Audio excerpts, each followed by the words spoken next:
Quinn started to think about the question Leo had asked him. It was clear that he knew something about him through his ability, and it was why he had asked the question in the first place. But rather than out him to his higher-ups or try to deal with him himself, he was asking a simple question. If I answer this wrong, will he attack me, or maybe even turn me in? Quinn thought. But judging by what he had said earlier, if Quinn was to lie, he would be able to tell. Everything about the current human society made Quinn feel sick to his very core. It wasn't just the government or the military, but the originals as well. When his parents were fighting in the war, why did they choose to reveal themselves towards the end and only then share their powers then? Why did the military design this caste system that put everyone into categories? In a way, he wanted to see the current society fail. But did he want everyone to die? No. Did he want the Dalki to win the war? No, he didn't want that either. Now that he thought about it more, he was in an interesting position. He couldn't exactly call himself human anymore. If they found out what he was, would they accept him over to their side?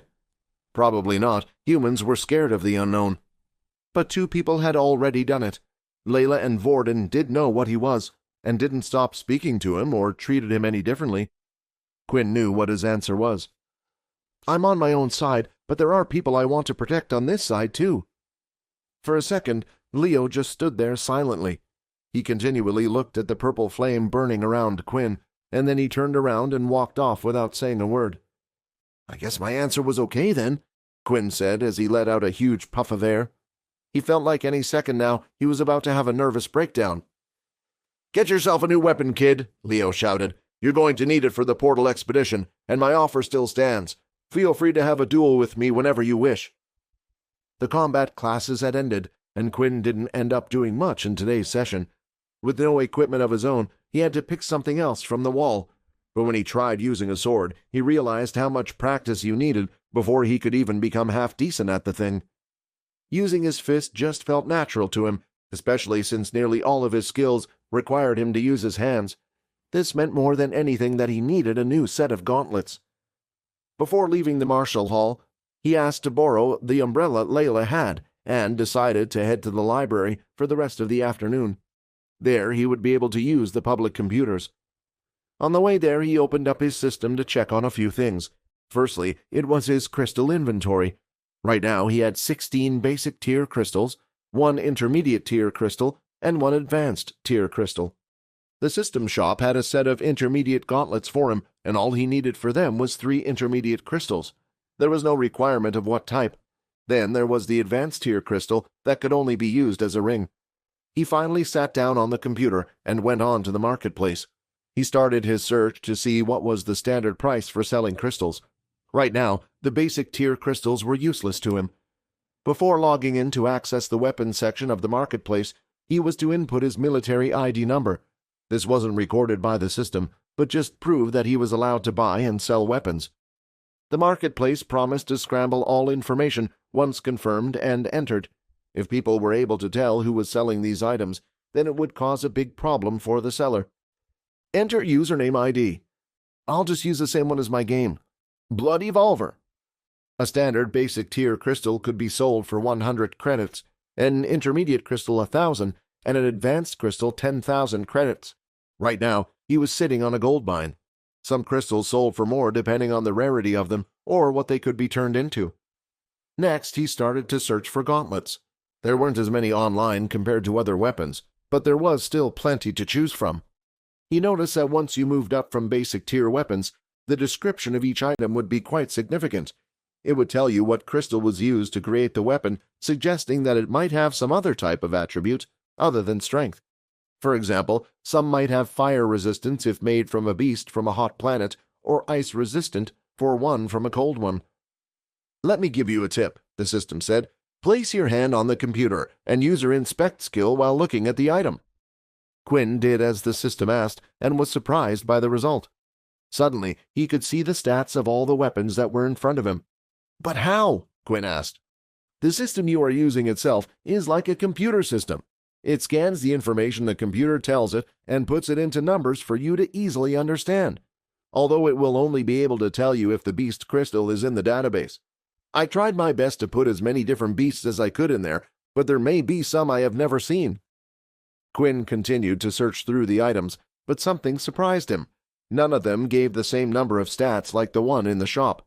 At most, the strength they provided was +5, while the intermediate weapon in his system was +6. Sure, it was only one strength of difference, but right now, that was a lot. The second thing was the price of the gauntlets. They ranged from anywhere between 6 to 8,000 credits. This was because it included the cost of finding all the crystals and also paying for someone to forge the weapon together.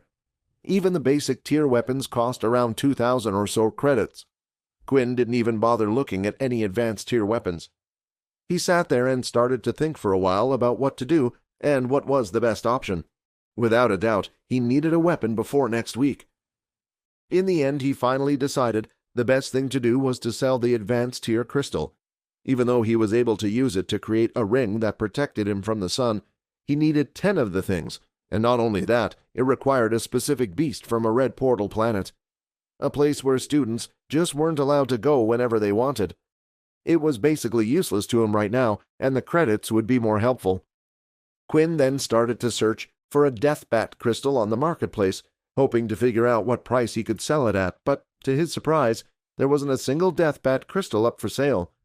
With no clue how much to sell it for, Quinn decided to look at other specific crystals and priced it around there.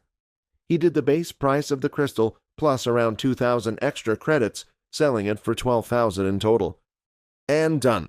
Now all I need to do is wait for it to be sold, then I can buy 2 intermediate crystals and get the weapon from the system. Ding! It had only been a few seconds, but someone had already put up the money for the crystal. With it came a portal confirmation number. All Quinn needed to do was to go to the storage unit and place the crystal in the teleporter. Once entering the confirmation number, it would teleport the item to the user on the other end. Somewhere in a dark room, a kid with his hair gelled backwards that looked to be a similar age to Quinn was on his computer browsing the marketplace. "Come on, what happened to that guy? I paid him good money to get that crystal for me. I only need one more," the kid said. He never expected to find anything on the marketplace, but every day he would check just to make sure. However, the exact crystal he was looking for turned up. "No way! And only for 12,000 credits! I have to buy this straight away." With no hesitation, the boy swiped his card on the computer next to him, confirming the purchase of the item. A man then appeared from the shadows and stood next to the boy. "Young master, if your father finds out you didn't get the crystals through your own effort, he will be furious. Every one of us had to go hunt those beasts as a trial for ourselves," the man said. "Ha ha! My father thought he could stop me. Now with the ring I can finally leave this place." He then looked at the computer screen once again. "Thank you, Blood Evolver. You have made my day. If I ever meet you in real life, I promise I will repay this debt." Hi, Quinn here. Wondering what happens next? If you want to jump the queue and unleash all episodes, click on the link here and install the Pocket FM app.